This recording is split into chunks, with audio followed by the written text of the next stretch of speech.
This week on the TT Show, Grand Theft Auto 6 is on its way. Blizzard's future as an Xbox studio has been explained. Elon Musk's spicy new AI called Grok. We've got the new GeForce RTX GPU super pricing and its specs. Nintendo has commented on the Nintendo Switch 2 rumors. We sit down with AVerMedia to talk about capture cards, and NASA has grown some vegetables in space. Let's get into it.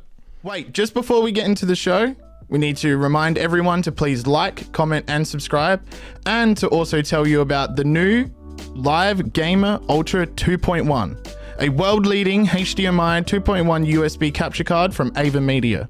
Designed primarily for console and PC gamers with HDMI 2.1 compatible devices, it unlocks the full potential for streaming. With the Live Gamer Ultra 2.1, you can achieve up to 4K 144 HDR/VRR pass-through via HDMI 2.1, which delivers an immersive gameplay experience while you are streaming. It supports up to 4K 60 FPS capture, providing breathtaking game visuals with amazing clarity.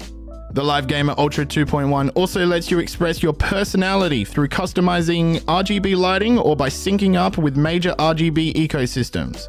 Precise capture, stunning clarity. The Live Gamer Ultra 2.1 is here. Go get it now. All right, this week's episode of the TT Show is brought to you by AVerMedia and the new Live Gamer Ultra 2.1 capture card. Be sure to like, subscribe, and comment on this video for your chance to win an awesome creator pack from AVerMedia, which includes the Live Gamer Ultra 2.1 capture card and a streaming mic. Check out the show notes for the details. So let's jump into it. And the first story is Grand Theft Auto 6. Finally. Probably the I know, right? Grand Theft Auto 6 is like, you know, there's been leaks, everybody's talking about it. People have been playing Grand Theft Auto 5 for over a decade now. So Grand Theft Auto 5 came out in 2012. So the big news is that Rockstar Games founder Sam Houser has officially announced that a Grand Theft Auto 6 trailer is coming in early December. Ooh. And this trailer is probably going to be one of the biggest gaming events of the year. Oh, it's going to be the most watched thing for gaming. It could be ever. Maybe the only thing that I can think that maybe competes to this is the anticipation of Cyberpunk. 12 years of development over at CD Projekt Red. This will be bigger though. Oh yeah, this is the only that's the only other game that I think is sitting at the table with Grand Theft Auto in terms of like anticipation for what we were going to get, even though that kind of like shut the bed at launch. But hopefully, I don't think this one will.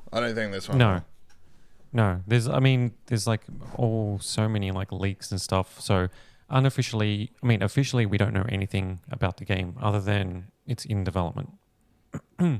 Unofficially, we know that based on that massive leak, you know, when Rockstar, their servers got breached in like an early code or early version, a very, very early version of the game leaked. We got info that it's set in Vice City, but modern day. So Vice City is the Florida, Miami sort of region, or GTA's take on that, and it's going to have multiple protagonists, just like GTA 5. But outside of that, it's all just based on, I guess, like so Derek has looked at like, you know, the financial reports for like Rockstar and Take-Two, and they're hinting that they're going to have something major next year with, you know, billions of dollars they're going to make, which points to like it being coming out next year, even though it hasn't officially been announced. Do you think this game will come out with the Pro consoles for current generation? Well, it makes more sense to me to release this with like the PS5 Pro. Yeah, or it's just built from the ground up for PS5 and the Series X, because it's been in development for so long, right? So odds are it's running on the existing hardware. But I mean, the big question is are they going to release it on the same time on PC as well as console?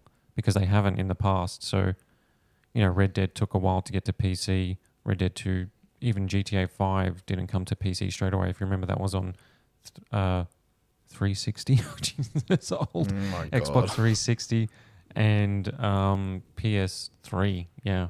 Oh, they've That's got to. when- They've got to in bring it 2012. to. They've got to bring it to PC It'll come- at the same time. Yeah. It's a different climate now for gaming. It's like we kind of expect it, unless you're an exclusive like publisher, like I don't know, Insomniac or whatever, where you are, you know, Sony owns you. Then I get it. I get a little bit of a, I know, a gatekeepy time where, you know, PlayStation players get their game before we do, but Rockstar isn't. Rockstar is the biggest gaming publisher and developer in the world, easily. No one has bought them. Yeah, just based on one game though, like GTA. I mean, GTA is still like in the top 10 sellers every year. Like, Yeah, but it's getting also close to like 200 million copies sold. Yeah, it's also, wasn't it the most sold individual piece of media Yeah, ever or something like that? it's getting it's up there as So the hype surrounding this will be like the launch will be absolutely insane. Oh, I can't wait. I cannot wait. Yeah, so the trailer will, like, what are you expecting to see from the trailer? Like, it'll be like stylish as all hell. Like that's guaranteed with Rockstar. Yeah. I'm hoping we're obviously going to have the same in-depth world as Red Dead Redemption 2. And I think that was grossly underappreciated when it came out. And now that it's been out for, when did that come out? That came out a while ago, didn't it? Yeah, like 20, probably 17, 18, something like that. Yeah, Probably even before. I don't know. over the years, gamers have, or at least on my what I look at online, they've started to appreciate some of the intricacies of that world. Like, say for example, you can watch someone build their own house, and like they'll go to work and then go do all that thing, all of like their responsibilities, and then people are like, wow, this is so in depth. Like, if you just run through the main story, most of these things you won't even appreciate or see. So you really got to slow down your gameplay to look at what has been built. So I'm assuming we're going to see a bit of that. We'll see, like, I would love to be able to, like, you go into a I don't know, a bank, and you're holding them up with like some guns or whatever. You're holding up the bank teller and you're like, throw out the money and all of that stuff. But I want it to be very intricate. I want it to be like, I don't know, more than, you can already do that in Red Dead 2, but I don't know, they need to add some more finesse on top of that. I don't know where they're going to take it, but maybe a new AI system, if they incorporated AI in there somehow. I don't know, AI is a bit of a buzzword. Well, I mean, AI in games has been a thing like since forever. And like one of the actual, so the other story for GTA 6 is that based on the leak from September 2022, so it's over a year old, and who knows how old the code was when that leaked. But somebody with that code, and obviously this is all a very, very illegal sort of area because Rockstar, clamped down and there was massive investigation into the breach and all that sort of stuff. So separate to that, somebody just looking at the code found like an AI debug menu, and there was like so many, like over 200 presets for, these are like the NPCs, so characters that you can speak to, characters that are part of the story, as well as like, pedestrians and bystanders and people just driving around and doing their sort of thing. And based on like some of the titles that they saw, for the AI, like, there's one thing called procedural motion. So then, so their animation will be like dynamically based on what's happening around them. So then it's not just going to be like the standard. Everybody's not going to be just using the same walking and 5 or 6 walking animations. It's all going to be procedurally generated. That's fantastic. You finally have people of different heights and all of that and there's stuff. like AI will have like an emotional component to them. So with the animation, so the animation will have like an emotional component. So if they're angry, they'll walk different. Like, their emotion will factor into their procedural animation. It all sounds pretty insane if this is all going to be in the game. So another one was like AI memory and persistent character like tags. So then NPCs or other characters will remember what you've done, and things like that. So, and that leads into the policing system. So there's like like a wanted history and full arrest info and more detailed. So then, if you get pulled over for like speeding or if you've done something, then the cops will be say like, hey, you've done this crime, and so there's outstanding warrants for your arrest. Or they'll run your plates or whatever. This is your third strike and you're out, sort of thing, which would be really, really cool. There's factions mentioned, like gangs. And, that's all very, like, that's great. This is, I mean, it is impressive, but I don't know if that's like, oh, you need to go out and get GTA 6 to experience this. It's like, I think once this stuff comes out, we could probably see mods for GTA 5 having the same thing. Like, I hope that there needs to be a big reveal. There needs to be something that's like jaw-dropping for GTA 6. Like they've got like the animal stuff from Red Dead Redemption 2, unless it's like leftover code, but like taming animals, animal AI. And because, like in Red Dead 2, like, animals would have like migration patterns and they would behave realistically. So like, like being in Florida based, will be like, swampland or whatever there is with like animals. Get a chameleon. It'll be cool. Like, I think like the trailer will show, it'll be like cinematic, and it'll just like show like slice of life stuff of like, people like doing their thing in GTA world. But how is that different from Red Dead 2? Well, this just reskinned. Yeah, but does that warrant you going and buying the game? Yeah, it doesn't matter. Like, it just, as long as it's a new GTA, you'll go buy it. Yeah, I mean, that's not very good on their behalf. Yeah, of course I'm going to buy it, but like, but I want the game. There needs to be, you know what I'm saying? There needs to be something more than this. This sounds like everything that's in Red Dead Redemption 2. And if you, and not you specifically, Kosta, but like the listeners out there, if it's not obvious to you by now, the Red Dead Redemption series is reskinned to GTA. It's the same engine, yeah. Yeah, it literally reskinned GTA, and in between Grand Theft Auto games, they've been testing whatever they want on Red Dead Redemption 2. This tech is going to be very good, but I'm gonna need more than this to meet my expectations for Grand Theft Auto 6. Then the NPCs walk around with emotion. Yeah, that's cool. Well, but like, okay, I think but like NPCs remembering. Yeah, but they do like, that in Red Dead 2. This is, and that came out in 2017. So what they're repackaging old tech. Well, yeah, okay. you hear what I'm saying? Like, come on. We need something more than this. GTA 6 is the most anticipated game of all time. Yeah. This is all just like underlying systems, so like that'll just make the world feel more realistic. All right, what do you think the WoW moment is then? What do you think the WoW could be like? Well, I mean, what could they do real like other than make it just look and feel better, like more I don't know. In between Red Dead 1 and 2, there was a significant leap in the intricacies of the world. Like, I think we previously talked about how it would be cool if I could jump on a microphone and like yell at NPCs through my mic or something like that. Through the inclusion of like a large language model or something that allows me to have dynamic conversations with NPCs through my mic. That would be, if they debuted something like that kind of technology, I would be like, this is absolutely incredible and has met my expectations for GTA 6.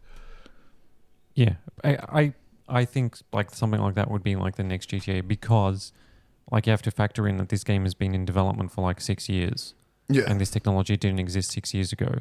So unless they're not Star Citizen, they're not going to just rechange or like, change directions every year or so. That's fair enough. Like it's going to be like a huge game regardless. Yeah, like I think like maybe there will be something that'll be a hook. There has to be. I just don't want to. I don't want it to be called GTA 5 point like 0.5 or whatever. Or feel like an expansion, you know, like yeah, I don't want it to feel like that. City was an expansion. So I want it to just come out of nowhere and just go, here is the game that everyone has been waiting for. Here's next gen technologies that are noticeably different from previous games. Even Red Dead 2. Like, I want it. This game, if I was to predict it, it's going to feel like Red Dead 2 reskinned in Grand Theft Auto. But I want it to be more than that. That's not my expectations. I think expectations are high for it. They're very high, but I don't want it to be that. The thing is, like, on PC, Red Dead 2 is still one of the most stunning visual games and like immersive games because of just how much detail there is in the world. Right. So if they do that for GTA, like, that's good enough for me. You'll wait 12 years for a game that's essentially going to be reskinned from a 2017 title. I'm not hugely attached to GTA. Neither am I. You know, I've never even played 5. I haven't even played 5. I've played through 5, and it is a cool game, and Red Dead 2 as well. But like, you know, I buy into the hype every cycle, like, you know, every 12 years. I'm not like, you know, hanging like for the next GTA. I don't know. I just want it to be so good. I want it to come out with next gen technologies that are like, this is what we've been waiting for. And but I don't want to play the game and then be like, oh, this feels exactly the same as Red Dead 2 from 2017 with no real noticeable differences where I'm like, oh, that's so different. Oh wow, that's huge. I hope there's stuff like that. I really do. I'm sure Rockstar's sitting on something. I think they are. They'd have to be. They know that it's the most anticipated game of all time. Yeah, I know. They get like the trailer is going to be like amazing. Like just the way it's cut, the music choices, because they're just, you know, and Vice City. Level, yeah, you're gonna have a lot of good tracks. I remember seeing rumors that Joe Rogan was going to have like a permanent, like on the radio. Yeah, like on the radio. Yeah. I'm like, that would be awesome if you could just be cruising around in a car, just listening to Rogie speaking to Mike Tyson or whoever, just cruising around like, that would be cool. That would be cool, like exclusively for the game. That would be pretty yeah. Big. All right.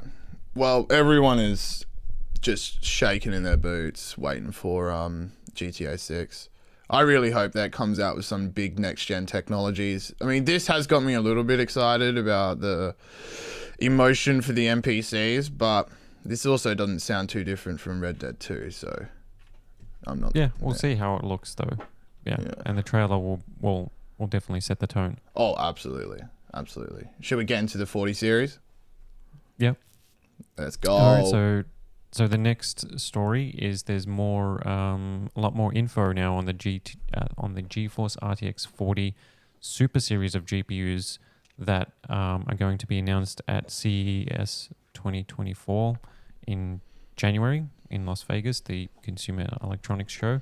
NVIDIA has officially basically said that we're going to, you know, save the date. We're going to have a presentation, but you know, there is no like info outside of that. You know, they haven't actually like shown images or anything like that. Everything else is based on leaks from a number of sources. So basically all known NVIDIA leakers and or GPU insiders and stuff have all basically said that yes, there is a GeForce RTX 4070 Super coming, this is the confusing one, a 4070 Ti Super coming, and a 4080 Super coming. And the big news, which has come from a number of sources, including a YouTube channel, Moore's Law is Dead, that NVIDIA is going to be really aggressive when it comes to the pricing. So currently the 4080, which is, it is not the most popular GPU in the series, just based on sales, just based on where where it sits in the pricing stack. More people are looking towards the 4090 or the value of the 4070 Ti as opposed to that. So the 4080 Super will go head to head with AMD's flagship 7900 XTX, and it's going to be apparently priced at $999, which is $200 US cheaper than the current 4080, which makes you wonder what the current 4080 is going to be price drop to. So and apparently the 4070 Ti Super is going to replace the 4070 Ti's price of like $799 potentially, or up to $849, which is cheaper than the current 4070 Ti vanilla. And that's going to compete directly with AMD's 7900 XT as a more powerful, better value solution. And going down to the 4070 Super, which apparently this GPU is going to be the probably the most interesting one, because the 4070 Super is reportedly, up to 20% faster, or 15 to 20% faster than the current 4070, which is the best value GPU, probably one of the best value GPUs in the entire 40 series, and it'll come in for the same price, which means that the existing 4070 will drop in price. So, like, if all of this is true, then early next year, or if NVIDIA launch all these GPUs next year, they're basically, it's a big push for them to sell GPUs to PC gamers. Oh, yeah, definitely. Why are we combining TI and Super? Exactly right, because it's confusing as all hell. So the way it works is that I hate how tech is named sometimes. So because it's just so like it's all. This is already confusing enough for people that don't know about. Go on. No, you go on. Go on, explain it. Explain it to the people, Kosta. So you got your vanilla GPU, and then the Super is more powerful than the vanilla, and the Ti is more powerful than the Super. But if you've got a Ti Super, then it's more powerful than the Ti. The 4070 Ti Super is one that I don't know if they should have even bothered with. What are you doing, NVIDIA? Because the 4070 Ti is or more powerful, or on par with a 3090, right? But way more efficient. And if they just lowered the price of that card, it's it's one of the best value. Like, it's not best, maybe not best value, but it's one of the best high-end GPUs you can get, because it's not ridiculous. It's like half the price of the 4090 in a lot of cases, and you're getting 3090 or better level performance with better ray tracing, DLSS 3, excellent power efficiency, uses way less power than the 3090, but it's one of those great sort of everything, it ticks all these right boxes. So adding a Super towards the end, who knows what they're gonna why what that means for the existing. Maybe they're just going to phase out the existing ones for a few of these, but hopefully not, because the latest Steam hardware survey shows that the 4070 is the most popular GPU in the 40 series. So that's why they're rolling out a TI Super, is straight to those people. I think it's a 4070 Super, like that. Oh, 4070, sorry. Yeah, so this is how confusing it is, right? Yeah. So the 4070 will officially drop in price if the 4070 Super is coming in at the same price. So the 4070 will drop in price, and that'll continue to will probably sell like hotcakes, because it's currently the most popular GPU, because it hits the right sort of price point. Yeah. And then if you add a 4070 Super, which is more powerful, then that'll just those two GPUs will become super popular. Will probably be the most talked about. What are we thinking price reduction? It's got to be at least 150, 200? Yeah, I don't think so. What you think less? I think the 4070 they dropped to $499, and then the 4070 Super's $599. What about the 4070 Ti Super? Yeah, who knows? Where does that sit then? Apparently that's a big performance increase as well, but it has to be. They put Super on the end of Ti. Yeah. It can't be Super and then only Why did $50 more. 4070 Ti Super Ti. This is going to give me a nosebleed. This is how you lose blood, I think. Yeah. It's all a bunch of of just like acronyms and all sorts of stuff. But like let's just say power-wise- the full name for the 4070 Ti Super. It is the GeForce RTX 4070 Ti Super. It is Yeah. it is 6 words or so, like 5 words for this one product. Help the consumer. Like the iPhone is called the iPhone, and then you get the iPhone Pro, iPhone Pro Max, and then you get there's like 3 models or so, and Yeah, different I think- sizes. These names are silly. Yeah, I think that it should just be the refresh, right? I think that they should just get rid of the 4070 Ti altogether if they're introducing this card, the super version, because I guess the big thing is that it has 16 gig versus 12 gig of VRAM, which was like the only, I guess, negative for the 4070 Ti was that people saying, oh, well, the 12 gig is not enough. for it. Right. And it's going to use the same power, but it's going to be more powerful. So in that case, then just get rid of the 4070 Ti and just have this new super version and just call it Super 16 gig or something like that. And then That would be it's less confusing because then it's just it's more powerful and it's got more VRAM, and it's like, okay, so the previous version is no longer available or will be phased out. And so then you've just got the 4070 Super and the 4070 Ti Super 16 gig. Yeah, I really wish I don't they know. differentiated a little bit But more. it's always been like, you know, like A they just nightmare? they slot in too many models, right? It's like with the TIs, like it makes sense, but now you're throwing Super in there as well for most of them, and you know, if they do like a 4060 Super like down the road, it's just going to become insane. Like so essentially you've got 3 4070s and then if they add a 4060 Super, then you've got to have 3 4060s. Oh boy. But it'd be interesting because I think the main thing is that you've got the price cuts. If that turns out to be true, then that's at least the good news from it. It does seem like the sweet spot for the in terms of like the Steam hardware sales, the amount of oh wait, hold on, sorry, I'm just reading this here. No, it does seem like the sweet spot in terms of like what everyone needs out of that card. And if the 4070 Ti Super is like you were saying, the 4070 Ti has 12 gig and then the Super has 16 gig. I mean, people that own the 4070 aren't going to upgrade to the 16 gig version, but with a significant price reduction, they're probably going to sell just more 4070 Ti's. Yeah. And 4070 Supers. And 4070 Supers, yeah. I don't know, like, I mean, the 4080 Super makes sense because the 4080 just felt like it was just not, it was just in between the 4070 Ti and the 4090. And the 4090 is like, this beast. And then you got the 4070 Ti, which is, it's awesome. It's like, you got 3090 level performance or greater with all these extra features. Then you got this 4080 that, sure, it's more powerful, but it was just like, the price difference.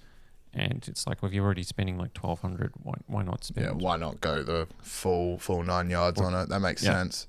So if they're dropping the price of that and then making it more powerful or whatever the case is, then, that might move the needle for the 4080 because the 3080, like if you remember, like everybody talked about the 3080, right? Yeah. But nobody's really talking about the 4080 because, its other GPUs seem better value. Yeah, that's true. Do you think we could see a 4090 Super Ti? I think with like the, like how the 4090 is now not restricted for sale in China. Oh, that's right. Yeah. It's like it's a nuclear weapon or whatever. Yeah. So I just don't think there's no chance. I think they're just going to be like, well, why? Because there's nothing like this 4080 Super is apparently like, the flagship Radeon card, the 7900 XTX killer. So it's going to have more VRAM, it's going to be more power efficient, it's going to be more powerful or better value than that. So if the 4080 Super is already like, well, even if you take the 4090 out of the equation, could technically be the most powerful GPU available, then what incentive is there for them to take the substantially more powerful 4090 and make that more powerful? And it would have to be way more powerful for people that are buying the 4090, like the enthusiast gamers, to warrant an upgrade. Like, it can't be like, oh, here's a 15% bump in performance. It's like everyone that owns a 4090 isn't going to be like, oh, I need the new powerful graphics, the most powerful graphics card now. The 4090 is like, in 9 times out of 10, you're playing games and just marveling at how little the GPU is being taxed, right? Yeah. In most games. That's exactly what I'm doing. I mean, there are titles like, Cyberpunk and Alan Wake when you enable path tracing and frame generation and you're like, oh, how amazing does this look, right? And it all looks like insane because it's what games will look like a decade from now. Yeah, I forget that I'm even got a GPU plugged in. That's how good the 4090 is. Yeah, but most of the time I'm running like Diablo 4 at 4,000 frames a second. I cap it at 120 FPS fair. and 4K and max visual quality, no DLSS, and it's the GPU's at like 20-30%. Yeah, and it's only using like 150 watts or something like that. And it's probably like 40 degrees or something like that. Yeah, it's doing nothing. Fine. It's fine. It's so good. It's like it's doing like 5 kilo curls at the gym. Like, yeah, I mean, I could push it to like 300-400 FPS and max it out. But what's like the point is like this is nice and smooth, and it's like doing nothing. It's just sitting there. Yeah, and you don't need it for Diablo either. Top down is fine. Well, that's good to hear. Even though the pricing, I mean not the pricing, sorry, the naming for these. The naming is going to get more confusing. Oh yeah, it's nosebleed territory. Okay, what next is on the menu? Oh, we have the packaging. Did you want to talk about that a little bit, or is that all a part of the same story there? Well, the 4070. So the packaging for the most confusing one was leaked. Yeah, very good. Very good. Look at it. It says GeForce RTX 40 Ti Super, and the packaging at least shows that they're using the new fonts, which is like very minimal. It's just super with like a bold, nice and subtle, anyway, so you can kind of overlook it. And it like the packaging makes it less confusing, I guess, because if you see the super is like has that bold background. So at least if you saw the retail packaging, you'll see like 4070 Ti and you see 4070 Ti Super, and you see super and you're like, okay, so the super at the end means something. But at the end of the day, if you saw the 4070, like if you saw the packages on the shelf, you saw 4070, 4070 Ti, and then 4070 Super, then 4070 Ti Super. If you saw all 4 of them, and you had no idea what was going on with the GPU, you'd be like, what it's like looking at monitors. It's like looking, this is literally, it's getting closer and closer to monitor this naming. Is 49X52526, yeah. And you're like, is that the good one? Is that the Have good you one? You got the XBW. Do consumers a favor. Just make it simple. Keep it simple, stupid. That's how you, like, I'm going to try and explain this to like my best mate. Be like, oh, there's new graphics cards coming out. He has no idea about this. Do you know how confusing that conversation will be? Yeah, I know. Basically, that's why you need to know somebody. You just say, look, just buy this one. Yeah. Like, you don't even have to explain them. You say, look, this is the one you want to get. Yeah, no, that's fair.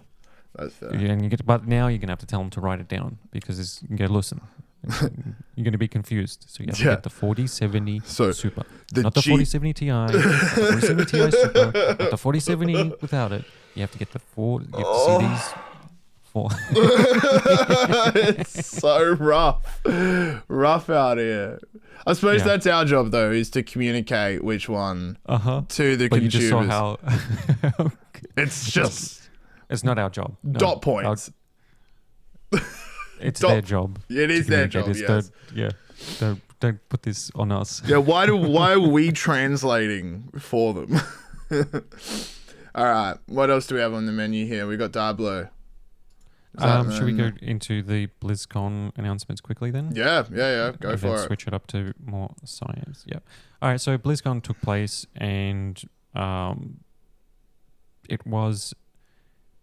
it was the first in-person BlizzCon in a while. I've been to BlizzCon. It's a pretty cool community event. Like, if you're into Blizzard games and, things like Warcraft and stuff, it's awesome. But, if you're not into that sort of thing, then all the news coming out of it would be not essentially, all that interesting. But what they did announced was that Diablo 4 is getting its first major expansion next year, late next year. It's called Vessel of Hatred. It's going to have a new region, which is based on Diablo 2's jungle location. And Mephisto, the Lord of Hatred, is going to be the main villain, and it's going to continue the cinematic story of the campaign.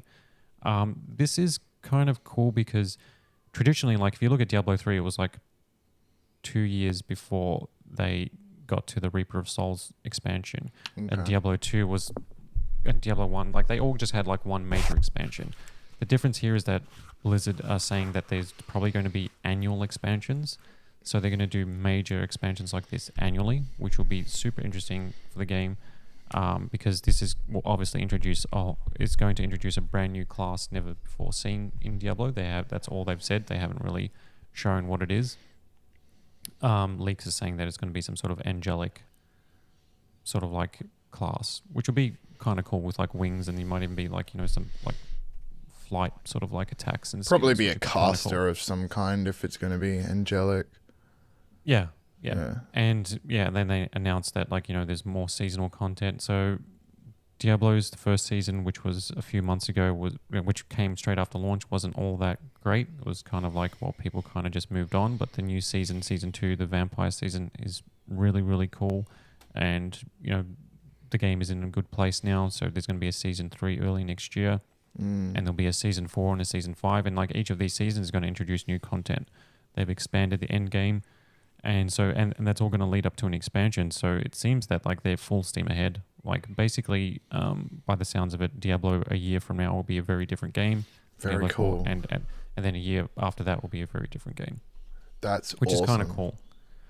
And the other major announcement was that World of Warcraft is getting 3 more expansions. And it's going to be like a trilogy.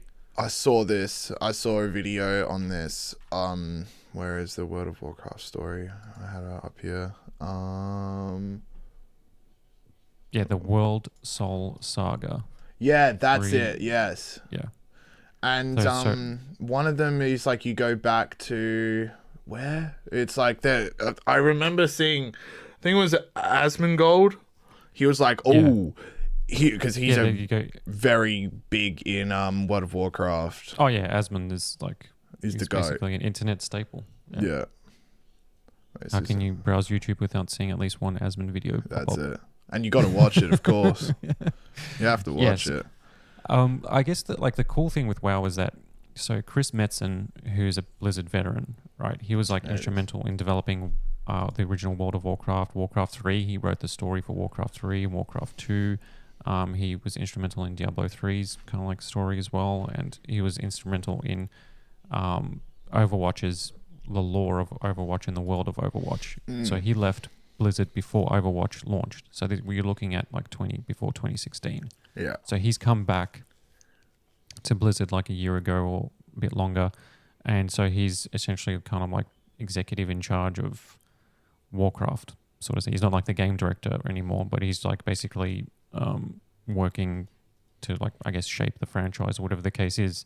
And so he came out on the stage and he announced like 3 expansions. Yeah. And apparently that was his decision. Like, he said, "Look, we're going to go big." Like, the team was like, "Well, it's a lot of this is still like in flux." He goes, "No, let's just lock it down. It's going to be this saga, and it's going to cover like 3 games, and it's going to be like an end with like the Titans and all this sort of like lore stuff." So it is pretty exciting that it's now 20 that next year is the 20th anniversary of World of Warcraft. Yeah. So 20 years, and it looks like it's about to get like a very exciting refresh in terms of story and lore and expansions. And so what, do we have a timeline between these games, or is it... the first one is The War Within. So The War Within will be next year. Right. And then there'll be World of Warcraft Midnight, and then World of Warcraft Last Titan. They didn't give dates, but they said that they're going to come out quicker than what people are used to. So the cadence for WoW expansion is like every 2 years. Yeah, right? that's what I was about to say. So with these 3, it'll be like, I think, bang, bang, bang, like 1 year. So it's going to be like Diablo 4, like where they're just going to do expansions every year. I hope they're not half-baked, though, because WoW players... Like, No, I know. they are notorious for being like, oh, there is a new expansion. Blizzard's done something different with this one. Yeah, we're going to all come back. And then they come back and they play it for like a week. And then they get to the end game. And then they're like, this is garbage. Oh, I can't believe they've done this. I hate Blizzard. And then they all leave. All of them leave. And then they all come back. Yeah, then they all come back. So maybe they are going patch. for like that yearly rollout to keep the players there. Or maybe they're going to like just roll it out like more piecemeal, which is always like I like when it comes to like expansions, like, you know, like with the Diablo, I want a major expansion, like a whole new zone, new class, like a bunch of new items, like That's what you want. for every class, new story. Like you don't want Reset the level cap. You don't want like, you know, like, oh, this season is going to introduce chapter 1 of the story, and then 3 months later you're going to get chapter 2, and then 3 months later you're going to get a new class, and then, you know, like if it's just spread out piecemeal, like the seasonal live service model, like I don't like if for seasonal content, sure, it's fine. Like with the, you know, the vamp, like you have like incentive to come back, but an expansion needs to be like huge, right? It needs to feel like a new game. Yeah, exactly, because that's what they used to be, right? Like, you know, you got Warcraft, like, you know, like Blizzard, like they're experts of it, like, you know, StarCraft. Then you got Brood War, which was like, it was a sequel essentially, right? You had 3 new campaigns, you had new units. It was like, and then Warcraft 2 had its expansion. You had Warcraft 3's expansion, like Diablo 2's expansion, even Diablo 3's expansion, which changed the game. Yeah, like they all just feel like new games, and if And WoW's done it as well, like, you know, where they add a whole bunch of stuff. So if it doesn't feel as substantial and they release them quicker, then that's not, like, you know, the best scenario. Yeah. Yeah, no, I agree. And if they don't feel like full games, WoW players will do exactly what they've been doing this entire time. They'll boycott it, they won't play it. And then they'll just wait for the next one. And obviously they'll buy that and play it. So I really hope that, these feel distinct and they also keep the player base happy for at least until the next one comes out. I hope definitely. I hope so. I mean, I'm not a WoW player. I prefer my RuneScape, but I have played an expansion. I played the what is the one where everything went green? I think it was Legion. Legion, yeah, that's right. Yeah, I played Legion. Got ahead of the curve achievement. Yeah, I meast that has its community. Like, I mean, the other thing about BlizzCon was that this is the first BlizzCon event where they are a part of Xbox and Microsoft. So Blizzard is now like owned by Microsoft. Yeah. No longer under the direction of the Activision board, or, you know, telling them what to do, or, you know, make money above all, or whatever the case is. So Xbox head Phil Spencer actually took the stage at BlizzCon. So this is like fresh. So like, you know, $69 billion they've bought Activision Blizzard, which includes Blizzard that makes Warcraft, Diablo, Overwatch, StarCraft. That's a big part of the purchase, right? Oh, you're buying these like franchises that are worth a lot of money. Got the old Spence on stage. Yeah, so Spence took the stage and he said it was his first BlizzCon, but, you know, he said, we will nurture the essence of what makes Blizzard unique. The future of Blizzard is brighter than ever. He even name dropped StarCraft, which makes everybody always excited because... I need it. Yeah, he's like, you know, think of Diablo. It propelled the action RPG genre forward. StarCraft spawned the foundation for what esports would eventually become. StarCraft 2 was a major catalyst for games. You know, World of Warcraft. You know, he name dropped like all the big things that Blizzard is doing, or most of them anyway. And outside of that, so the current Blizzard president, this is like something that a lot of people don't factor in, is that there's a lot of Xbox talent at Blizzard. So the current Blizzard president, Mike Ibarra, he was at Microsoft for ages, right? He was actually a key part of the Xbox team in developing the Xbox One X and moving away from Kinect and like the disastrous Xbox One launch. And he was like a big Xbox.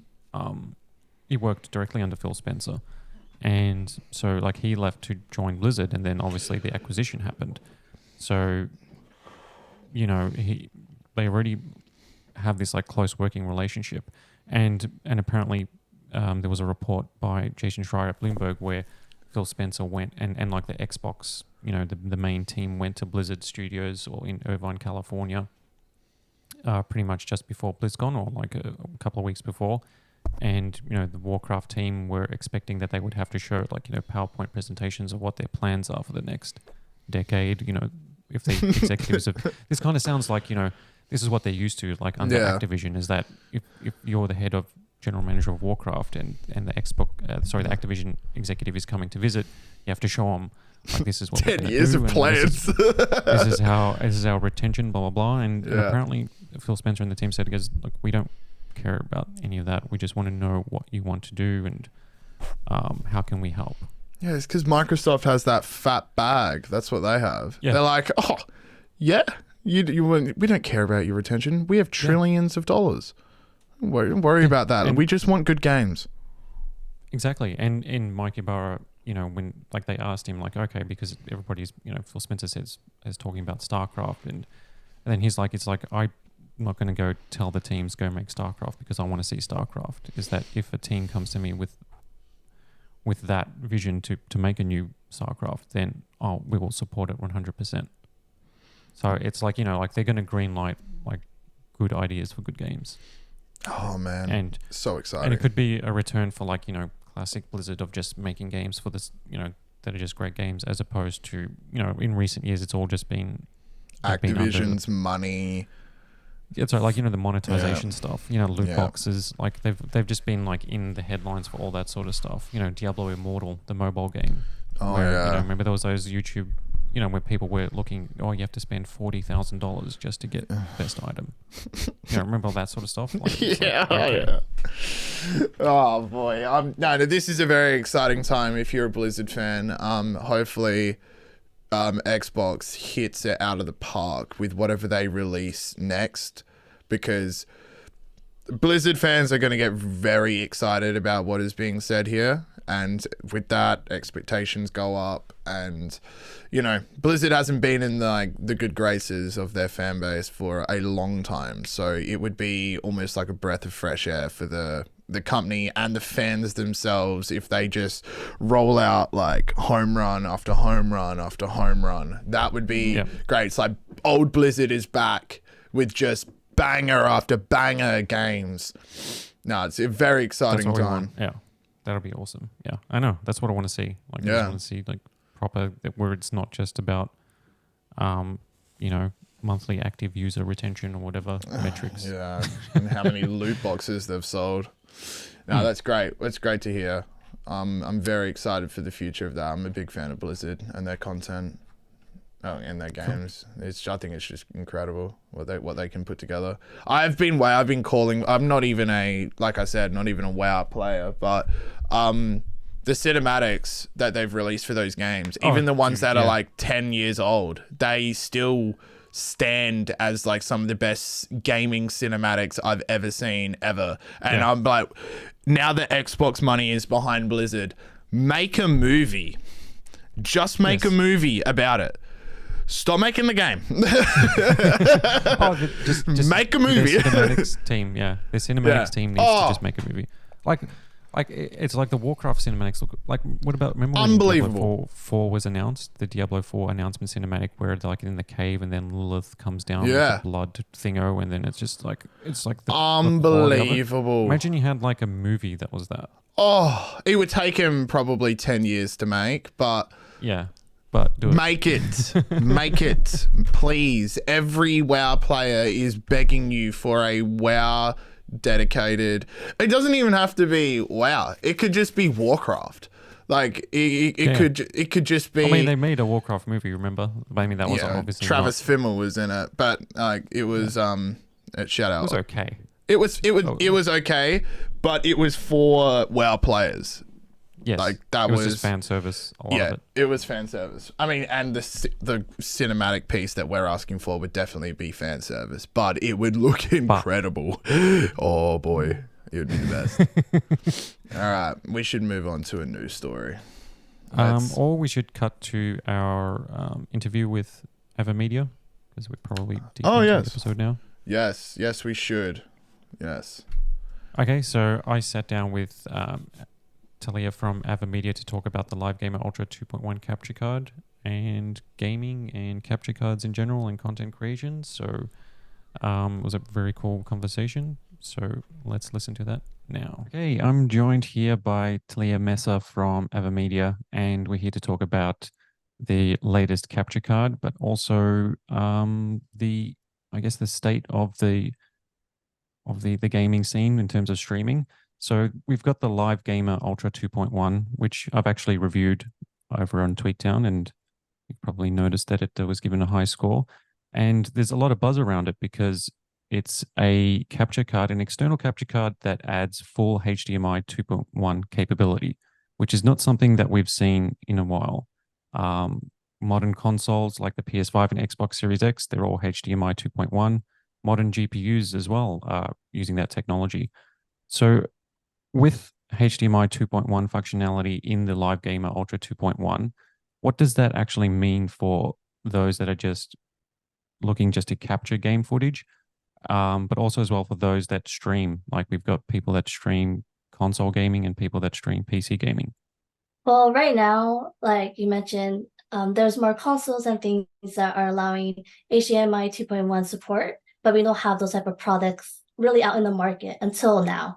With this, instead of being limited to like a 4K 60 pass-through, with streaming, they're able to reach the full potential of their devices that they have to play their games or stream through the Live Gamer Ultra 2.1. So now you can get compressed videos from 4K 144 pass-through or 4K 120 while streaming, and that makes it smoother for users to play games and streams. So there's less stuttering, and it's also coming at a more affordable price now, and it's not expensive. And especially now, there's going to be more ability to have their content be usable in other types of media. Yeah, it's really cool because I think it's something that people have been wanting to see for a while. When the PS5 and the Xbox Series X launched, they had HDMI 2.1, and people were looking to stream and also to be able to capture, but not have to sacrifice the visual quality. Just like if you can get like HDR and higher than 4K 60, and then you have to just like set it to what the actual capture card can handle in order to capture footage, you kind of lose some of the impact of the console. But I guess the other thing is that it's taken a little while to get to this point. Is it because it's difficult to do HDMI 2.1 pass through, or like what were some of the, because there aren't that many products, like this is one of the only external capture card options for those looking for HDMI 2.1. Yeah, you're right. Like it's barely coming out now when these systems have been out for already a couple of years. But anything new does take a while to create, and our team, with their determination and problem-solving skills, were able to help us jump over these type of obstacles and help bring this product to the market. I know for sure the biggest challenge has been to keep the best stability and to make sure that it is capable with the HDMI 2.1 technology through all the systems, and so it could deliver those pass-throughs and make Mhm. sure that we are giving them those 4K options and that it's getting what they're asking for. So it did take a trial error, and there was a lot of different testing that we had to do on our end, but we want to make sure that we reach the demands that these players and users are asking for, which is to use their consoles to the fullest capability that they're paying for. Cool. Because yeah, so when I tested it, I connected it to the PlayStation 5 and fired up Assassin's Creed. Oh, What's it, the new one? Mirage. That's it. yeah. and so like with HDR and all of that like enabled on like on a big screen TV, and then having the capture card on connected to a laptop, and being able to just capture like a 4K 60 gameplay footage, and then but then still be able to experience HDR is pretty impressive, that it works without any sort of like additional latency and things like that. Um, and also as well, like the launch with like, seamless OBS support, which was good to see as well. So setting all that sort of stuff up, um, you mentioned that it took a lot of trial error and testing. Like, what was some of the like the different setups? Like, was it a case of like getting a bunch of PlayStation 5s, a bunch of Xbox Series X's, a bunch of gaming PCs with HDMI 2.1 GPUs, and then just testing it across all those systems?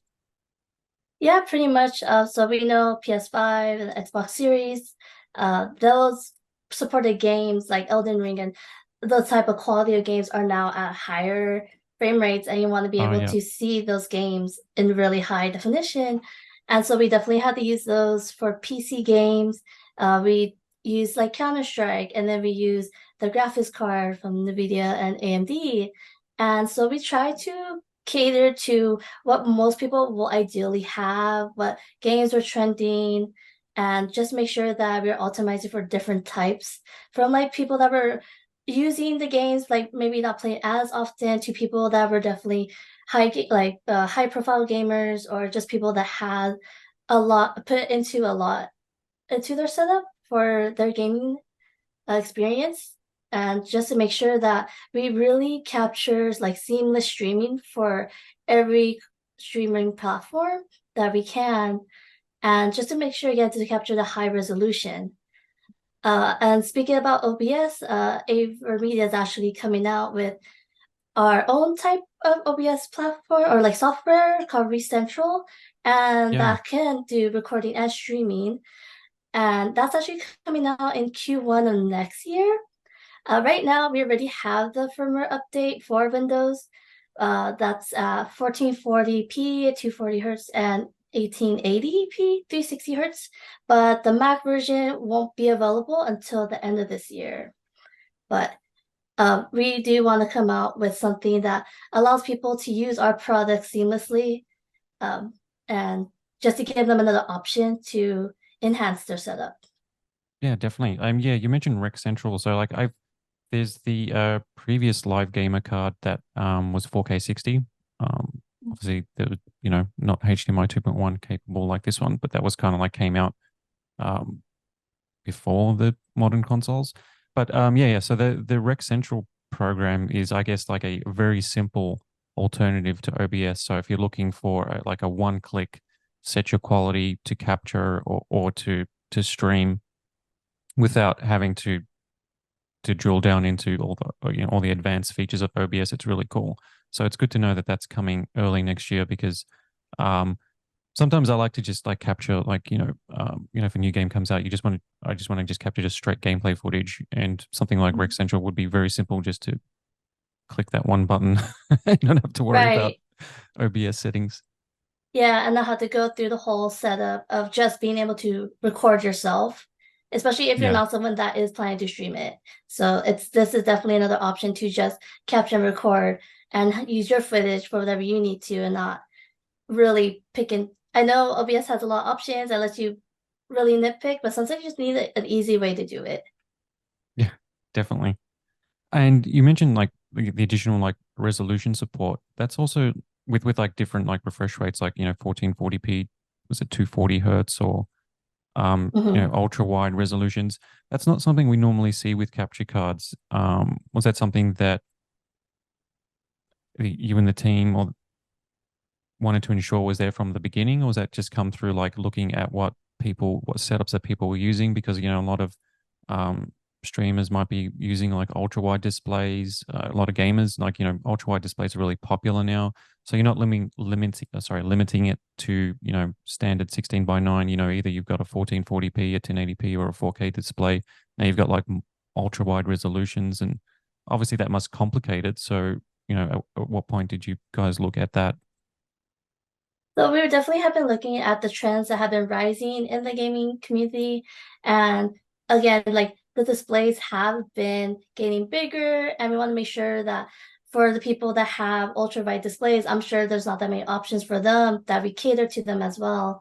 And we just want to make sure that our users are knowing that we're listening to what they're asking for, and that it's not only about meeting their demands, but also exceeding their expectations of what to expect. And again, just getting the user feedback really helps us figure out what can we do to help them with their setup.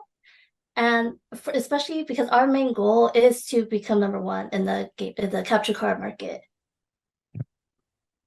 With the Live Gamer Ultra 2.1 now, you'll be obviously putting a lot of focus on community feedback. And what have you heard so far from the community that have been, or the industry that have, like, the feedback that you've gotten so far on the Live Gamer Ultra 2.1?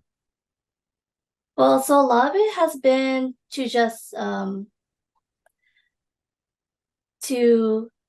have a more superior option when it comes to capture cards.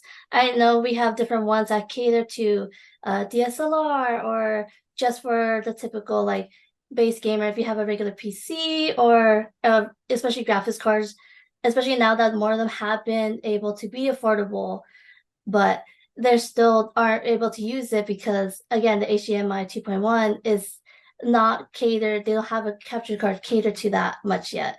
So Yeah. we just want to make sure that we're filling in the little gaps that people are asking for. And right now, starting with the ultra wide displays and making sure our capture cards are able to work with what they have currently and for the future. Awesome. And there's also, so as in like an external capture card, this is like a perfect solution if you use multiple devices. Let's say you capture on PC, console, or if you're, that sort of like multi-device streamer where you actually play on PlayStation as well as Xbox as well as PC.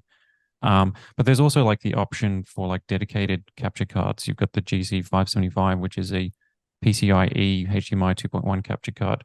What are the key differences between like an external and an internal capture card when it comes to choosing the right one to suit your needs? So for internal, if we want to get the PCIe ones, the internal capture cards, those are better for people that are more into building their own PCs or are mostly not console, mostly PC gamers. And for that, people mostly want something that's stable, that could last long, has great performance, and it's something that they're going to hold on with them for a longer period of time.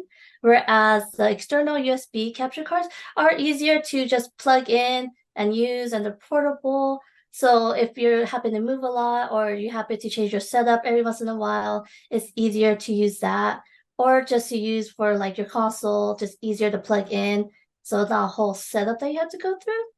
And with external cards, it's actually easier to do like a cross-system support between Windows and Mac.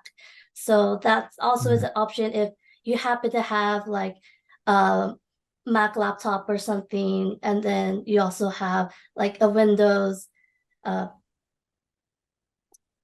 product, I guess that you would want to Yeah. be using with that. But it's definitely the best option. Uh, Um, Are there actually a lot of Mac users, have you found, like that actually using like MacBooks to capture with capture cards? from what I've noticed, and from like personal like friends that I know a few that use it, but not too often, just because they tend to use their MacBooks for other things besides like Yeah. gaming. But for content creating itself, they tend to use Mac to do editing, and sometimes they do like video editing tutorials, and they use that to kind of make sure they get all of it captured, or if they're using say a DSLR camera, they want to be able to use that and capture all that they're doing there without risking the low quality of resolution that you get when you transfer files from Windows to PC, PC to Windows. So Definitely.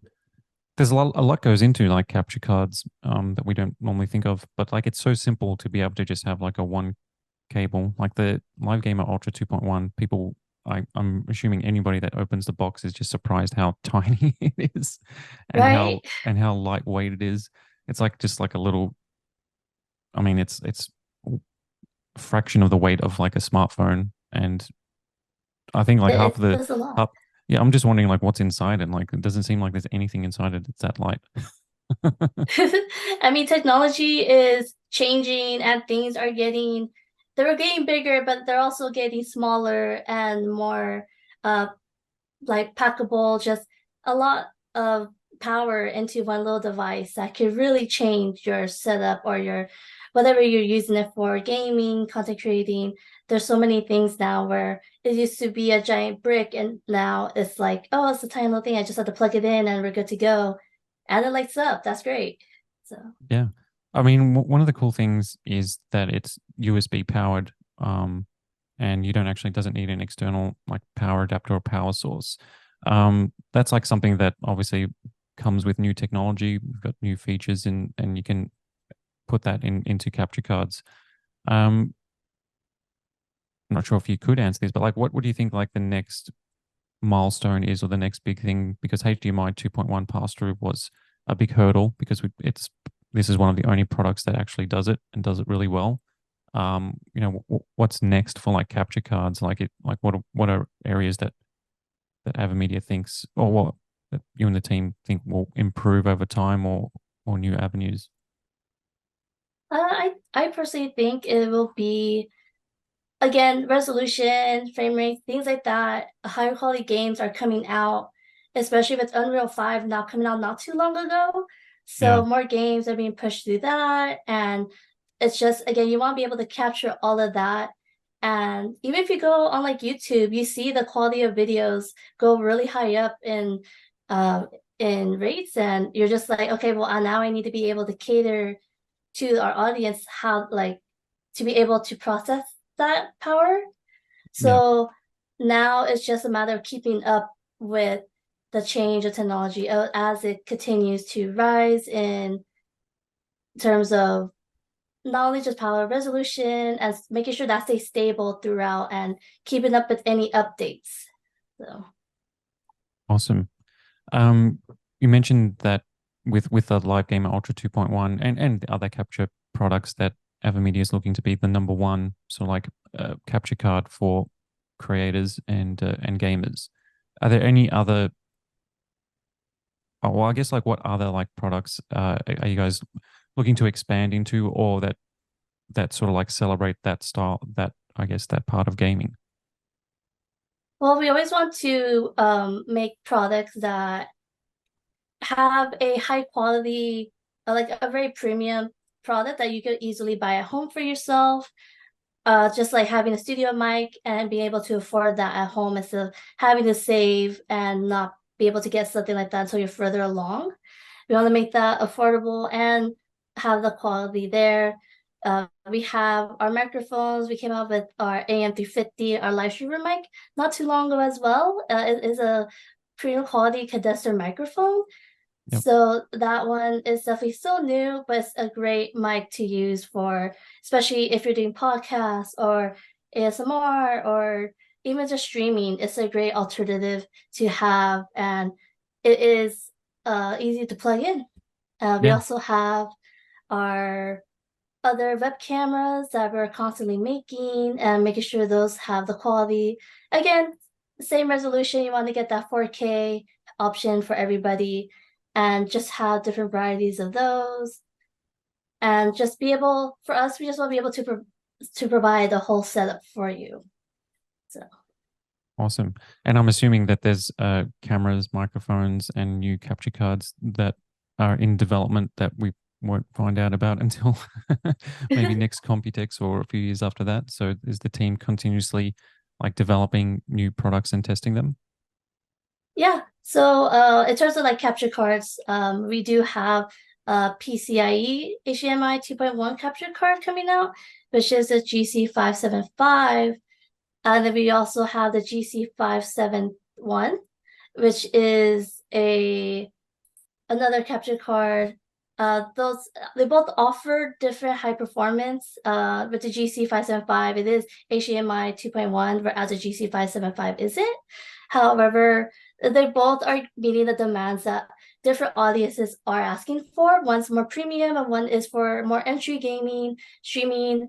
So we have again different options that we're having for our creators and users. So we're not just catering to just a premium. We also still want people to feel that they can enter the type of space with whether like the quality of products that they want for it for the price that they can afford. Definitely.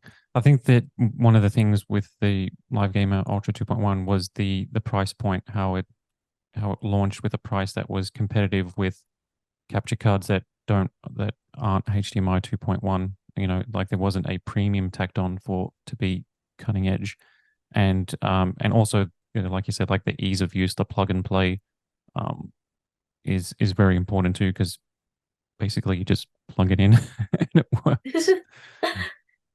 Right. And now again, like we'll be having the option too, if you are more PC knowledgeable, you'll have the PCIe version of that for you as well. Awesome. Cool. Well, yeah, thanks so much for your time today. That was a great chat. And yeah, that was great talking to you. Yeah, awesome. And and for anyone listening, the Live Gamer Ultra 2.1, check out the review over on Tweakdown. Yeah, especially if you want to capture game footage or stream, it's definitely probably the card to get at the moment. Thank you. And welcome back. And welcome back, yeah. So the AVerMedia Live Gamer Ultra 2.1 is available now for under US $300. It's $299.99. And there is internal capture cards that we talked about in the interview, the GC575 and the 571. One's 4K, one's full HD. And they'll be out January 16, 2024. So if you are a content creator, streamer, or just want to capture game footage that's, you know, super high quality, definitely check out the AVerMedia capture cards. Beauty. And also the notes for the competition, because we're giving away Live Gamer Ultra 2.1 capture cards and streaming mics. So there's no better time to jump into content creation. There you go. Check out the description below for more details. We'll have that all down there for you. Enter your stuff, and yeah, you can start your content creation career with some beautiful AVerMedia products. Okay, what else do we have left on the menu for this show? We're going to have to blast through a few of these stories here because I think we're getting strapped for time. Yeah, let's talk about Grok. Let's talk about Grok. Okay, what I know about Grok is that it is got two modes. It's got a fun mode. It's got a normal mode. It's also spitting out some misinformation, which is unsurprisingly, considering for an AI. If this is an LLM, it's not perfect. But what I did listen to and reported on was Elon Musk sitting down with Lex Fridman on the Lex Fridman podcast, and Lex actually asked Grok what Elon Musk has been wrong about in the past. And it was very funny when the AI pulled up like a list. It was like, oh, Elon's been wrong a lot. And Elon's sitting there and he's like, what? What's going on? So they pulls up a list, and a few of the honorable mentions were the infamous funding secured tweet for him taking Tesla private, and then he had to pay a $50 million settlement. Yeah. That was wrong, according to Elon. It wasn't. The jury found him not guilty, and the only reason he paid that settlement was because Tesla was going to go bankrupt if he didn't go through, if he went through the court process, because the banks would have frozen their lines of credit, and Tesla would have instantly gone bankrupt. So he paid $20 million or however much it was. It's a speeding fine for Elon. It's literally like getting pulled over, and he's like $100 speeding fine. He's like, yeah, okay, whatever. That's about all that I know. I'm not sure what LLM is it built on. So so Elon Musk's Grok is from Elon Musk's AI startup XAI. Yeah. And it is trained using X data.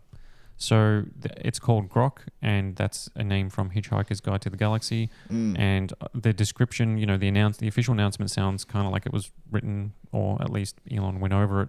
You know, it's going to have a rebellious streak. It's please don't use it if you hate humor, which is always like a silly thing to say anyway. Like, I don't know, like, you know, you don't like humor. It's like, all right, whatever. But who's using like, I'm not going to go get my jokes from ChatGPT. Yeah.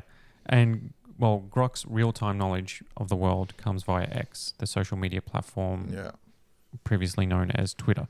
So what they showcased was like, some of the like the metrics for measuring the intelligence of a large language model or AI, like maths problems that it can solve, that like not calculator problems like with numbers, but like worded problems. Like if you have two of these and then you go here, like elementary or high school level, like worded math problems where you have to kind of decipher the sentence.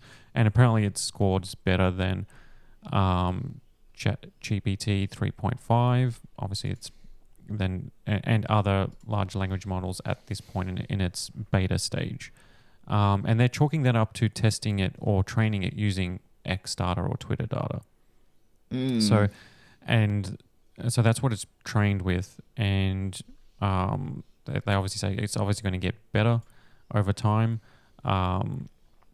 And the other thing is that, they're not going to limit it. It's going to work within, obviously, all the laws around AI or whatever the regulations are in place, but it's going to support all backgrounds and political views, and it's going to be a little bit spicy, according to that's the actual wording in the announcement.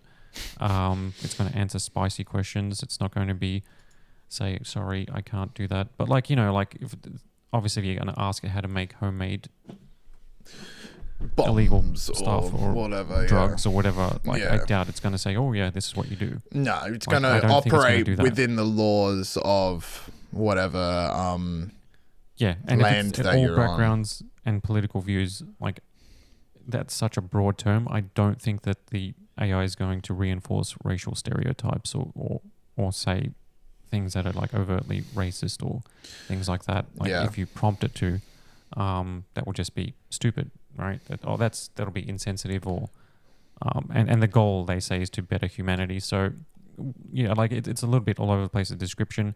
It's still in beta.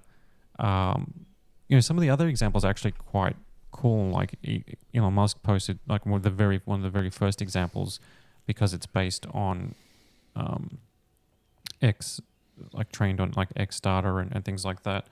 And they're like asking him about, like obviously asking Grok about Elon, and it's coming back with like, pretty fun sort of responses. But then other people that have been using it have been prompting it to say like, tell me like, all these great things about Elon Musk, and then like it would come back with all these things, and they're trying to say that like, okay, obviously he wants to make sure that Grok paints him in a positive light, but which obviously his Elon Musk's detractors or critics would obviously go that route. But like with any sort of AI, it's early, and I just think the whole, it's going to be fun and funny and spicy, interesting, and we'll see how that pans out. Yeah, it's not that's not the approach that I would have taken with it, but yeah, I don't know. It's kind of like Elon originally made OpenAI as a counterweight to Google and Microsoft for their AI developments. And then OpenAI turned from being open source to closed source and for profit, instead of what Elon's original intention was open source, non-profit, and a counterweight to Google and the rest of the companies developing AI programs. And then in 2016, I'm pretty sure he tried to take over the company. The board said no. He pulled funding and basically went like that with his hands with OpenAI. And then he formed this as I suppose another counterweight to OpenAI, Google, and the rest of it. Also as well, it's kind of like you do it because you have to, almost like you're compelled, right? Like if you're X and you're not developing AI, like how does that look for being on the cutting edge, or to investors, or whatever the case is? Like if you're Microsoft and you're not heavily investing in AI, if you're NVIDIA, if you're Apple, if you're you just have to. Like if you're Google, like everybody is doing it. Like it's almost, you're compelled. So like Grok doesn't seem so much it seems like almost inevitable. It's like, yeah, okay, you have to, like Elon and X, they kind of like have to do AI now, or have to have their own large language model. The real-time information is going to be very interesting because Yeah. misinformation happens in real time as well as truth. Yeah. So it'll be interesting in the future when people are looking to or trying to use Grok to determine if something is correct or not. What happens when there's like a wave of misinformation comes out? I don't know. Say if it's a really contentious political topic, like, I don't know, Joe Biden's like laptop or Joe Biden's son's laptop or something like that, where there is a wave of information regarding this thing and everyone's like, oh, thinking one way, including the AI, and then within 15 minutes another story comes out and it's all of that information was actually wrong. Yeah. So I know that's the weird thing. Like, but that's how humans work. Like, I think that's right? more Like, accurate than stories evolve. So like, if as long as like Grok's responses evolve and they're not set in stone, like the dangerous thing is that if AI presents a certain point of view and that's it, right? And there's an inherent bias based on, not necessarily like based on like any sort of like insidious or like, that's how it's designed, but based on the sources it's using or how it's being trained, and then it's just going to reinforce what's already out there. The tricky part is like, and it's an admirable thing. It's like, if you want to represent all backgrounds and political views, that doesn't necessarily mean the bad side of everybody. We don't want to, like you can read that and saying like, oh, you're just going to showcase like oppressive views or like, anti this views or anti that views. It doesn't necessarily mean that. It means that you're going to get both sides of a particular political position. Like, for example, like, if it is a debate about geopolitics in the Middle East or whatever, like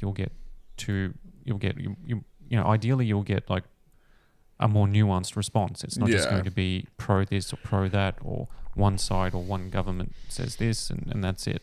Yeah, it all comes down to your prompt as well. It was funny to watch Lex ask what Elon's been wrong about, and then like just in front of him, the AI is like pulling up like dot points, and he's like, "Oh no." Most of the problems that he's been, well, quote unquote, wrong about were not meeting deadlines with predictions for, like, say, the Cybertruck or Starship launching or whatever. And he's like, oh, well, these were predictions. These weren't like set in stone. Like, I predicted that's when this would be these products would release. But he self-recognized and said, I'm pathologically optimistic about certain things, perhaps to the point where my optimism doesn't meet the deadline.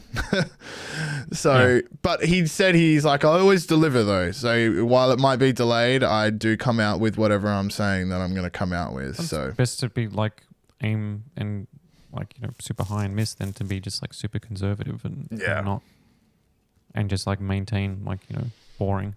Yeah, boring. Not good for news. Not good for investors. I'd rather like somebody say, "Hey, we're gonna be on Mars by this date," and you're like, "Whoa, okay." And we're going to develop the technology ourselves. And we're going to get there, and we're going to colonize. And we're going to do this by this date, and and then fast forward to that date, and you're nowhere near there, but you have been trying. It's like, why would I criticize you? I mean, you're doing something, and you're providing updates along the way as well. Yeah, it's like, why? Like, what's the harm? Like. Yeah, I'm more excited when you're saying I'm going to be on Mars by this day rather than I'm going to be in Mars. Like, say this day is 10 years from now, and then you provide updates along the way, and I'm following along with the story rather than you providing no updates and being like, well, actually, we're going to be there in 20 years is more of an accurate thing. It's like, just lead me along a little bit. Just I like the foreplay with it. That's nice. Okay, so should we go SteamDeck? So SteamDeck 2 or which story is this now? Oh, dude, we've got so many here. All right, so yeah, so SteamDeck there's a modeled couple- with a massive 61 terabyte SSD. okay, all right. So there's been a lot of things happening with SteamDeck. What? So 61 terabyte SSD. okay, so this is a cool one. So somebody has modded a SteamDeck with 61 terabytes of storage. Now, 61 terabytes of storage, as you know, is not something that is humanly Need a attainable. fan. by Yeah, and most it's of not us, even divisible. right. What? But basically, what somebody did was, because you can expand the internal storage of a Steam Deck, so they took a Steam Deck and they created an interconnect with a enterprise drive, the I don't even know how you pronounce that brand name. 61.44 terabyte enterprise SSD, which we've actually reviewed because this is something that they use in data centers, and this is a high-end SSD, and so they used an interconnect with the form factor so that these enterprise SSDs use, and they put it in an enclosure and had to run some power to it.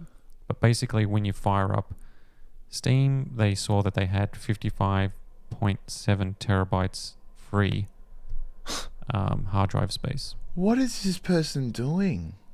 And Why? so What the are they the doing? read speeds with this 61 terabyte drive are 3600 megabytes per second, which is actually pretty That's pretty fast. good. It's proper SSD It's alright, speeds.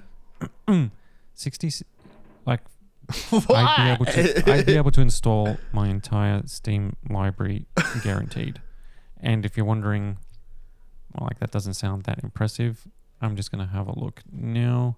So in my Steam library, the played games is 506 and the unplayed games is 345. Sir, why So I'm getting close to why are about you 1,000 putting games? 61 terabytes of So I can install my entire Steam library. That's like 1,000 twice games. or like 500 times? Yeah. He's got, oh my God. This is one of those mods is that, like, you know, like there's that quote, like, they didn't do it because they should. They did it because they could. can. Yeah, because they can. Yeah. Because Because why they not? can. That's why. That's Yeah. why, Jack. Because I why would do not? it. Yeah, yeah. And so, like, how much would this 61 terabyte drive cost, right? So the 15 terabyte version of this drive, enterprise drive, costs $1,000 US. The 15 terabyte version, and we know storage prices increase exponentially, right? Yeah. So Oh, it's more than double So- the Steam Deck itself. so this drive would cost like, let's say, $5,000 US. Yeah. So that's like 20 Steam Decks. Shout out to whoever did this. You're hilarious. Yeah, it's so funny. Oh my God. That is awesome. Nah, good on you. Why not? Honestly. Yeah. Who cares? Just Yeah, no, why ram not? ram as much storage into it as you possibly can. Is that in a? Oh my God! Is that it there on the right hand photo? On the if you're not so like- on the if you're on Yeah, the so when audio it's side, modded, it's like it's in its enclosure. So like the main yeah, it's gonna shot is say just this drive sitting on it, but no, it needs its own enclosure and power. Yeah, with it's- like a cable interconnect going to. But it's so actually you pretty need a clever mod PSU because as well. because it's using the the M2 internal, the tiny little drive, like connected via an adapter, used as a bridge to get to that external. Anyway, like so, it's a very clever It's mod very good. that's using a hard drive that nobody can afford. That's But so it's funny. fun. Very fun. Let's just dance over to some Apple news now. So Bloomberg's Mark Gurman published his latest magazine. I think it's called Power On. He was discussing the coming iOS update, iOS 18. And just for context, I want to make sure we are what exact iOS update we're at right now. I'm pretty sure. I think it's 15.2. Oh, sorry, 17.1. Yeah. So we're at 17.1. this will be the next major release then. Yes, and according to Gurman, Apple is referring to iOS 18 internally as ambitious and compelling. Notably, Gurman writes that Apple is expected to roll out iOS 18 with, quote, major new features and designs, end quote.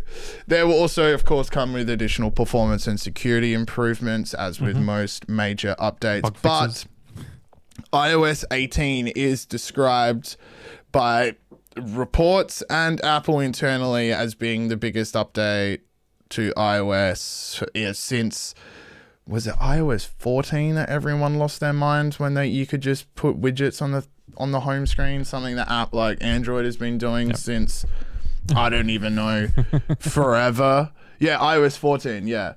Possibly the last quote-unquote groundbreaking iOS update was iOS 14 that was released in 2020 and added support for home screen widgets. I can't believe that is described as groundbreaking. That's what I'm saying. Like how ambitious and compelling are these updates going to be? That I don't know. But they say major new features. So like, I mean, never put it past Apple to do something that will be like, whoa, and then other companies follow. Yeah, that's true. They do have that Apple shine when it comes to features. But here's what Gurman wrote in the in his piece.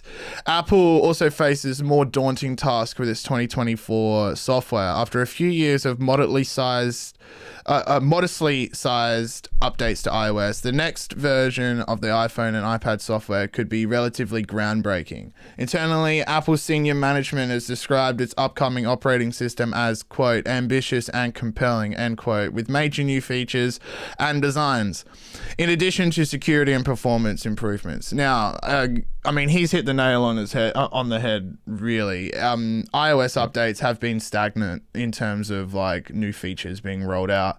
There is, of course, there's been improvements almost across the board, but there hasn't been like this major design. Wow, like whoa, that is huge! I can't believe I bought the new phone, and this is also what I get. When can we expect to see this?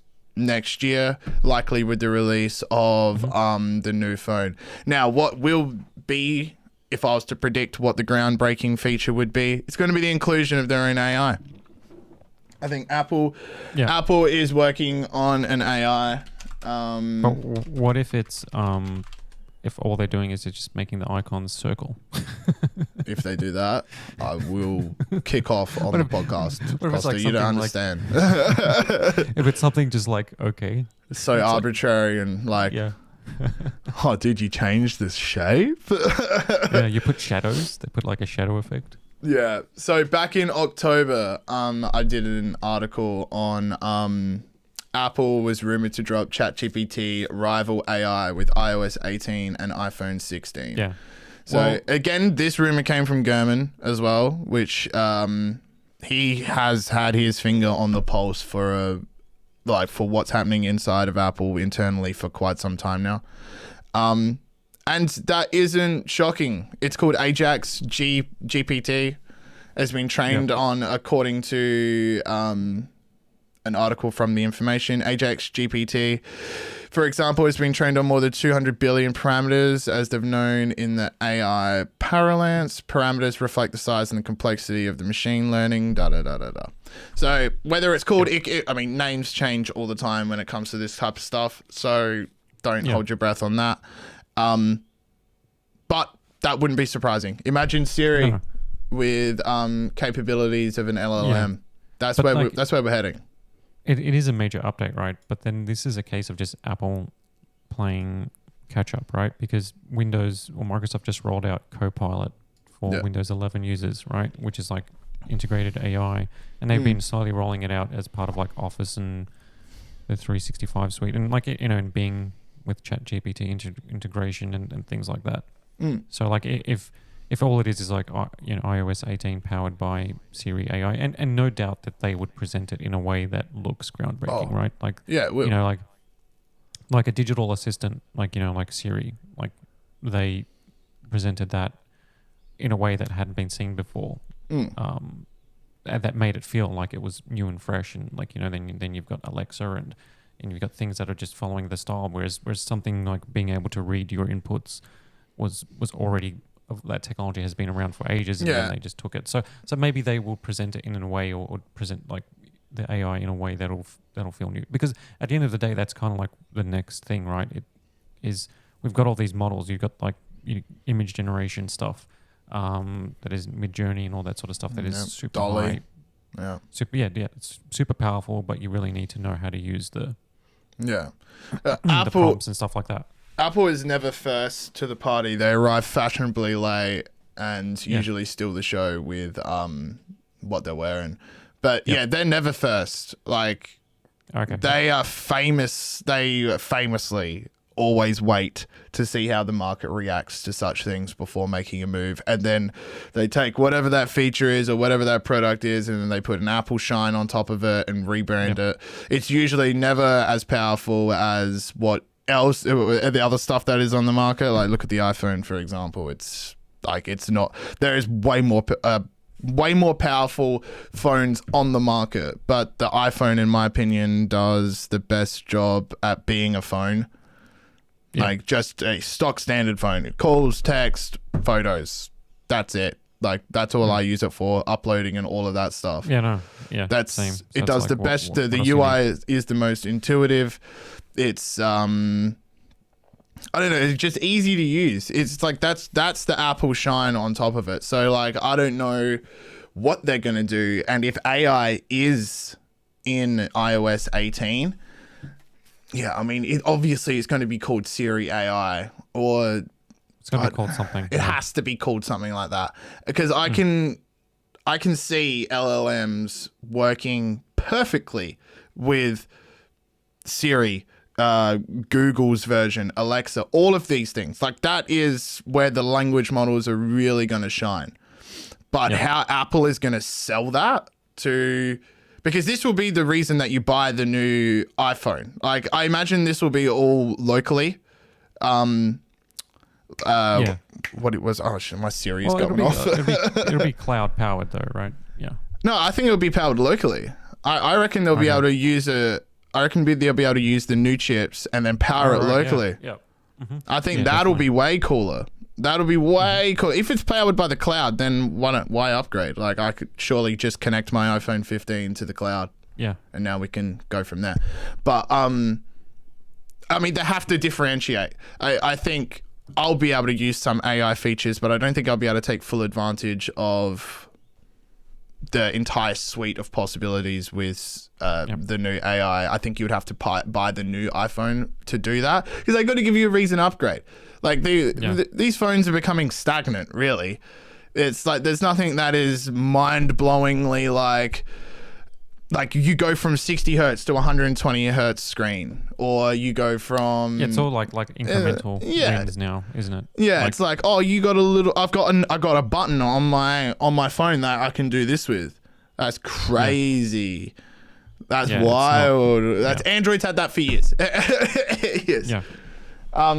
But yeah, so they need, and I suppose that's what Gurman is writing here. It's like, especially on the software front, stagnant, boring. We need something fresh. We need something new. And that is going to help push the new iPhone. Or at least that's what... I agree. I think it's boring. It sucks. It stinks. We need more. Apple, do more. Yeah, do more. We should blast through these remaining stories here, because I think we're running out of time. Yeah, let's cover what we've actually talked about in the intro. So the Nintendo Switch 2 rumors. This is a quick one. Go. So you know how excited we've been talking about the Nintendo Switch 2, and that it's a long time coming, right? We want new hardware. Well, Nintendo are now taking a pin to pop your little hype balloon. No, don't do that. They don't want you to. They don't want that hype. What do you mean?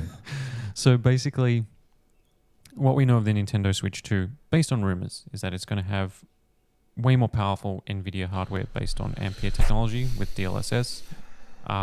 We heard that at Gamescom earlier this year, which was in September, Nintendo showed behind the scenes to developers an Unreal Engine 5 demo, the Matrix demo that wowed people on PS5, and by all accounts, there's like the latest version of DLSS on there, and it can upscale to 4K even. And then also as well that it's on track for a release 1 year from now, so holiday 2024. Don't you dare say So- all that's not true. Well, Don't you dare. obviously Nintendo is a publicly traded company. So at a shareholders Q&A meeting held in Japan, Nintendo President Shintaro Furukawa was asked about the new console, was asked about the Gamescom demos, was asked about Activision talking about the new system specs and how it's, comparable to, at least in terms of raw performance, like PS4 level. And so Nintendo basically said, look, I mean, at a shareholders meeting, like, didn't they have to tell the truth, right? Like, you would think so, right? Unless they're You liable. think I don't know how Elon it does works. that? Yeah, I know.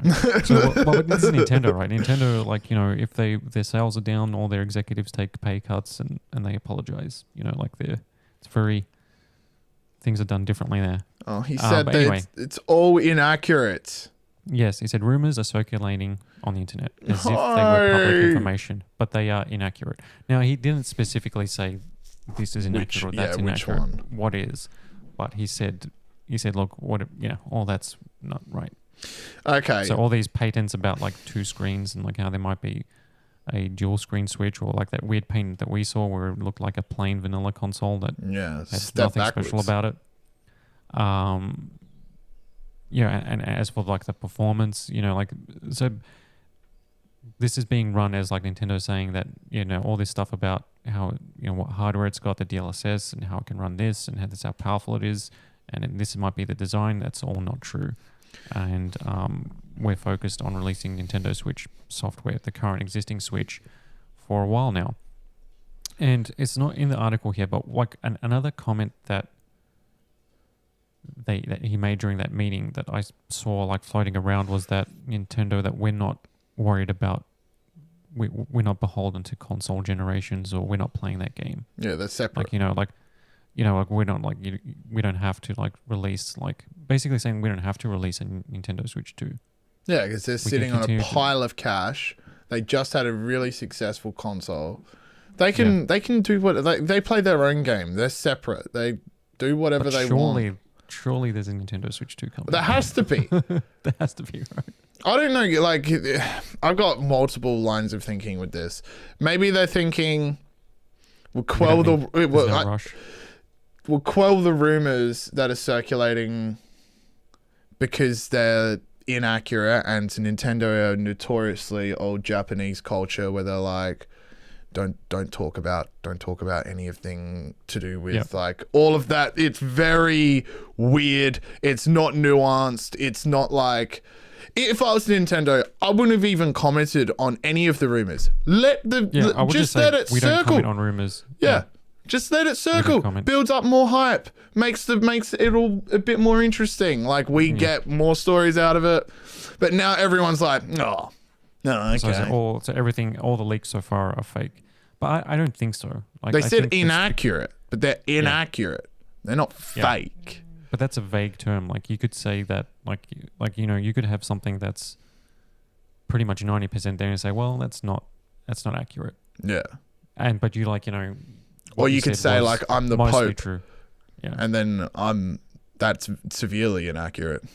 That's right. Yeah, so there's degrees. Yeah. But anyway, like, I'm holding on hope. I still think the Switch 2 is on track for holiday 2024 release, and that it'll run more impressive hardware and DLSS, and it will still be I think it will come with Nintendo it. magic. Yeah. I think it will. I think, if anything, that we have previously talked about on this show regarding the Nintendo Switch 2 is the performance is the most accurate side of these rumors. Yeah. They have to go up. They have to go up to the PS4 level performance. I think that is. Because otherwise, how are we going to get more third-party games? Exactly. You have to, like, even if you want to do your own thing, and like Super Mario and Zelda, they're all going to be like, Smash Brothers. Yeah, of course. They're all going to be like god tier level games, right? Yeah. Because you've got the most talented studios in the world. Mm. But at the same time, Xbox is committed to bring Call of Duty to the Switch. Yeah. And they've got a 10-year deal, right? In order to do that, like, the stipulation will probably have to be like you need more powerful hardware. Yeah.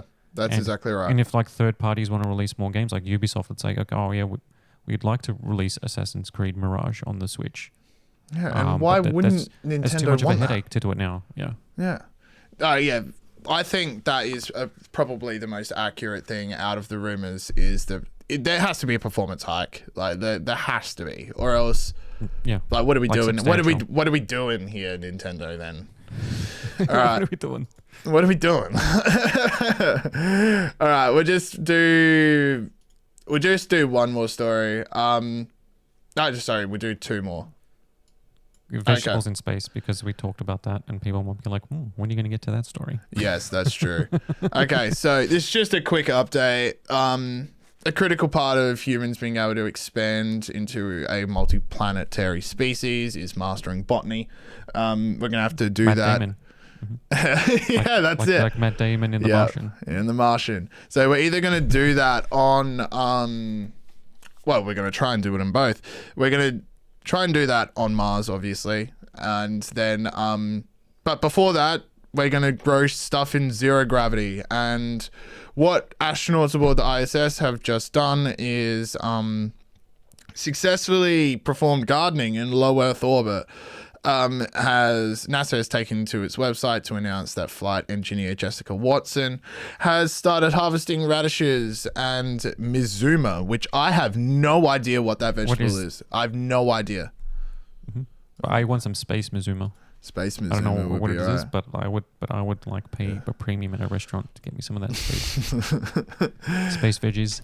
So how they were actually grown without soil, which is a new technique thanks to a system called X-Roots, which was created by a private sector company called Sierra Space. So in this system, there's multiple growth chambers, and in each of the chambers, the astronauts aboard they can test different concoctions of like how much pressure is in there, how much water, how much, all of that stuff. And we've grown stuff now.